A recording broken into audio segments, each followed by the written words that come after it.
Selamat malam teman-teman. Perkenalkan saya Heranti. Ingin menjelaskan yang pertama adalah FAU dalam perundangan kita, yang kedua adalah beberapa statistik kejahatan di Indonesia, yang ketiga adalah FAU dalam KUHP. Yang selanjutnya adalah FAU dalam perundangan kita. Dapat kita lihat bahwa tabel tersebut adalah kualifikasi jenis kejahatan. Di sini ada 23 jenis kejahatan, tindakan pidana kejahatan. Salah satunya akan saya baca adalah pemalsuan materai, merek, dan surat. Itu terdapat di KUHP 253 sampai 276. Dan selanjutnya sama juga. Dan selanjutnya adalah beberapa statistik kejahatan di Indonesia. Dapat kita lihat bahwa di tabel tersebut bahwa provinsi teratas dalam jumlah tingkat kejahatan pada tahun 2003 itu terdapat di DKI Jakarta, yaitu Polda Metro Jaya, dan peringkat kerawanan itu nomor pertama yang jumlahnya itu 37.895 dan tingkatnya 228, dan persen dari seluruh Indonesia adalah 19% yang dilanjutkan oleh 19%, dan selanjutnya dilanjut oleh Jawa Timur, dan selanjutnya Jawa Barat, dan selanjutnya Sumatera Barat, dan selanjutnya Sumatera Utara, selanjutnya adalah Jawa Barat, dan selanjutnya adalah Jawa Tengah. Selanjutnya adalah beberapa statistik kejahatan di Indonesia yang kita lihat di tabel tersebut, bahwa kejahatan terhadap orang dalam 5 provinsi dengan jumlah kejahatan terbanyak tahun 2005. Salah satu kejahatan orang yaitu pembunuhan, perkosaan, penganiayaan ringan, penganiayaan berat, dan penculikan.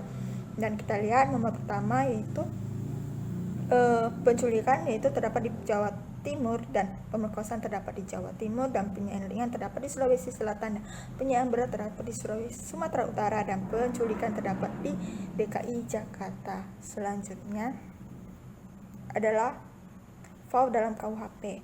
Dapat kita lihat dari tabel tersebut bahwa kejahatan terhadap harta benda, harta milik selama 2005 dan 2006 serta pemberubahannya.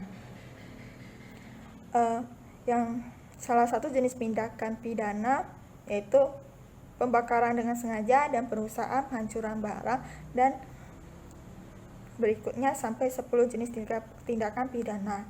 Di tahun 2005 itu ada 201, dan tahun 2006 itu ada 582, dan yang selanjutnya persentase pemberubahan itu 16,17. Dalam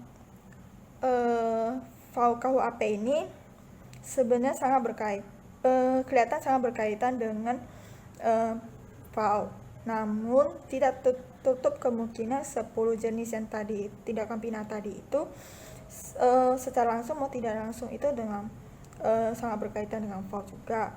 Contohnya seperti pencurian itu maknanya sangat luas. Bisa berarti kita menyalahkan guna aset, atau juga pencurian dalam keluarga yang merupakan deretan dari FAU perusahaan keluarga. Dan berikutnya akan dijelaskan teman saya. Terima kasih. Baiklah, selanjutnya saya akan menjelaskan mengenai fraud tree. Fraud tree ini artinya adalah pohon yang menggambarkan cabang-cabang dari fraud dalam hubungannya dengan dunia kerja. Nanti teman-teman bisa lihat di PPT kami. Langsung saja kita yang ke pertama, yaitu korupsi atau corruption. Corruption ini adalah penyalahgunaan wewenang atau kekuasaan oleh seorang pegawai untuk menggunakan uang perusahaan tapi untuk keuntungan pribadinya sendiri. Corruption ini terbagi menjadi 4 lagi, yaitu yang pertama conflict of interest atau konflik kepentingan, di mana pegawai memiliki kepentingannya sendiri yang tidak sejalan atau tidak searah dengan tujuan perusahaan. Contohnya, seorang agen purchasing menjalin hubungan kerjasama dengan seorang vendor, yang mana vendor itu ternyata adalah saudaranya sendiri.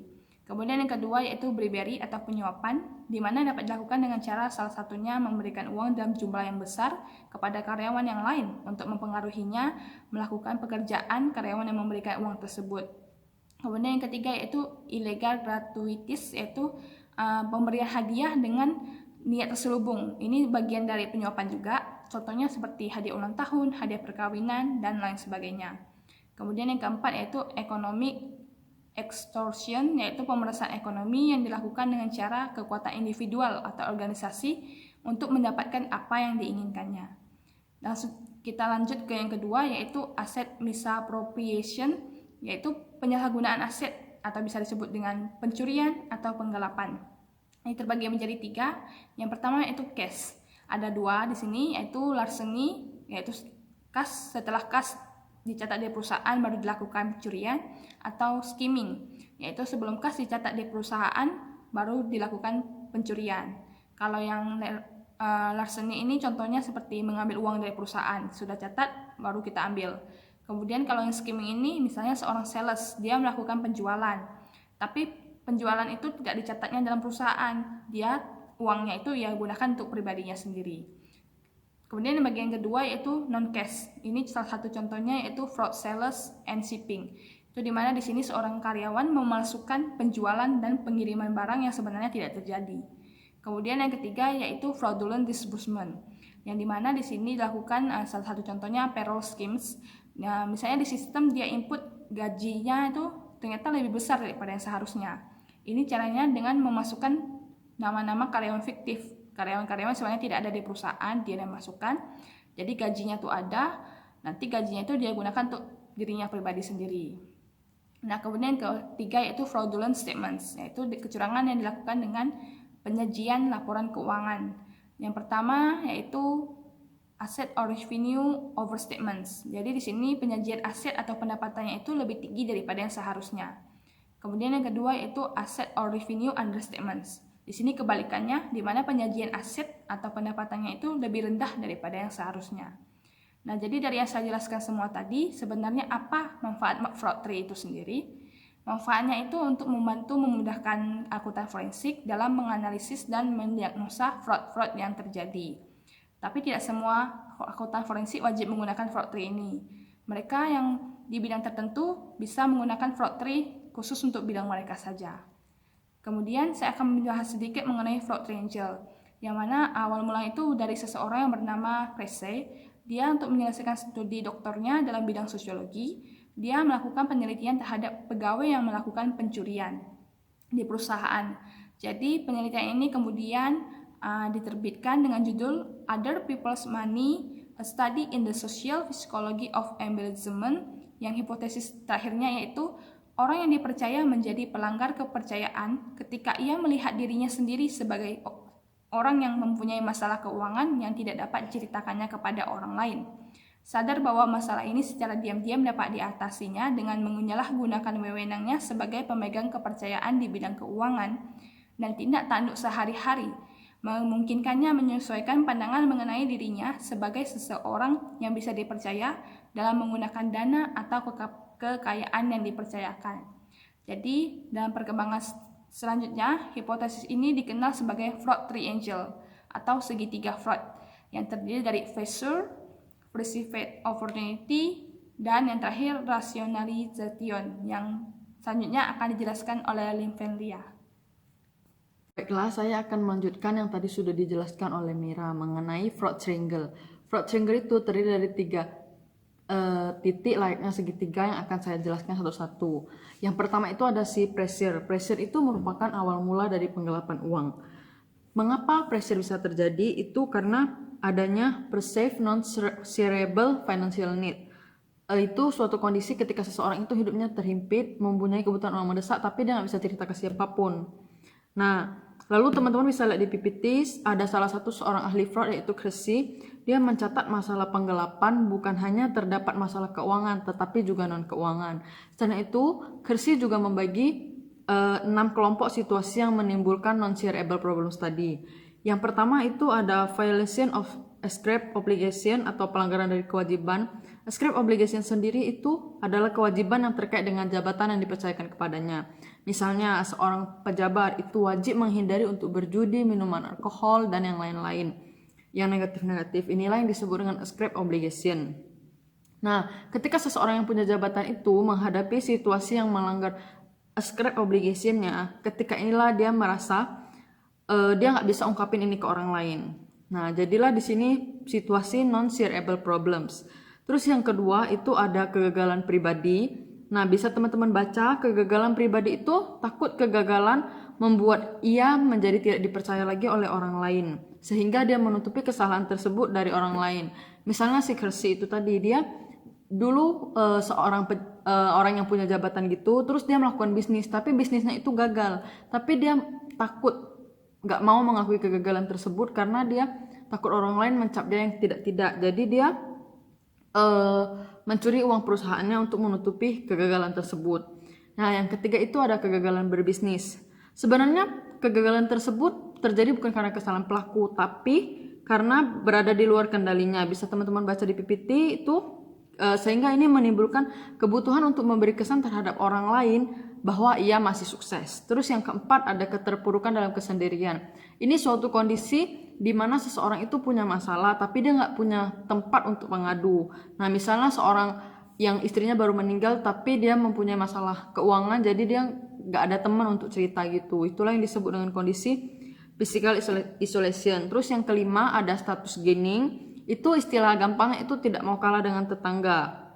Nah, dia menjadi non-shareable ketika kita mau beli sesuatu tapi kita nggak mampu, tapi kita paksain sehingga kita melakukan non-shareable problems, nggak bisa cerita ke orang lain dan kita melakukan penggelapan. Terus yang ke-6 itu ada employer-employee relation, hubungan antara atasan dan bawahan. Banyak pegawai itu merasa kecewa kalau emang saya udah kerja keras, kerjaan saya banyak tapi nggak dapat reward, baik dalam intensif bonus ataupun secara pujian, sehingga ia menimbulkan keadaan non-shareable karena dia takut ketika dia melakukan solusi dia posisinya terancam. Nah, yang terakhir itu ada perceived opportunity. Itu non-shareable financial problem menciptakan motivasi bagi seseorang untuk melakukan fraud. Yang pertama tadi. Terus di sini itu ada persepsi bahwa ada kesempatan baginya untuk melakukan fraud tanpa diketahui orang lain. Nah, di sini ada dua persepsi, yaitu general information dan technical skill. Penjelasannya teman-teman bisa baca di PPT. Nah, ada salah satu quote seseorang yang memiliki posisi kepercayaan ketika menghadapi non-shareable problems dan dia melibatkan general information yang dia punya dan technical skill yang dia punya sebagai jalan keluar untuk memanfaatkan hal tersebut. Nah, jadi general information itu sebuah pengetahuan yang dia lihat dari mendengar atau melihat. Nah, technical skill itu yang berkaitan dengan keterampilan, dengan jabatan, posisi dia tersebut. Sehingga dia memanfaatkan hal tersebut untuk melakukan fraud. Nah, yang terakhir itu ada rationalization. Rationalization itu mencari pembenaran sebelum berbuat kejahatan. Juga merupakan salah satu motivasi bagi orang tersebut untuk membuat kejahatan. Nah, si pelaku itu mencerna perilaku dia yang melanggar hukum, terus dia mencari pembenaran untuk dirinya sendiri. Setelah dilakukan, rationalization ini nggak diperlukan. Ahli pencegahan fraud, telah lahir generasi baru pelaku fraud, suatu generasi yang urainya tidak sanggup melawan godaan. Nah, yang terakhir itu ada kejahatan kera putih. Pertama kali diperkenalkan oleh Edwin Sutherland pada Desember 39. 10 tahun kemudian Sutherland menerbitkan monograf yang catatan kakinya itu menuliskan arti dari white collar crime atau kejahatan kera putih. Nah, bahasa Inggrisnya teman-teman bisa baca di PPT, tapi secara bahasa Indonesia itu berarti kriminal yang berada di tingkat atas dilakukan oleh orang-orang yang berkelas putih yang terdiri dari orang-orang yang dihormati, orang-orang yang profesional dan orang-orang yang pembisnis. Terus terbatas pada kejahatan yang berhubungan dengan jabatan, tidak termasuk pembunuhan juga kekerasan. Terus bukan merupakan istilah hukum dan salah satunya itu adalah korupsi. Nah, yang terakhir itu ada sedikit dijelaskan mengenai berbagai definisi dari white collar crime. Sebenarnya ini belum ada definisi yang pasti, tapi ada dua ahli yang mengungkapkan pendapat mereka mengenai definisi dari white collar crime ini. Karena masalah waktu, saya tidak bisa menjelaskan lebih panjang lebar. Jadi teman-teman bisa baca di PPT. Kalau misalnya ada yang nggak paham atau ada yang mau didiskusikan atau ingin bertanya, boleh kita sama-sama diskusikan di forum e-learning yang sudah disediakan oleh Miss. Kita tunggu ya, nanti kita boleh ngobrol-ngobrol di situ. Nah, sekian presentasi dari kelompok kami. Terima kasih atas perhatiannya.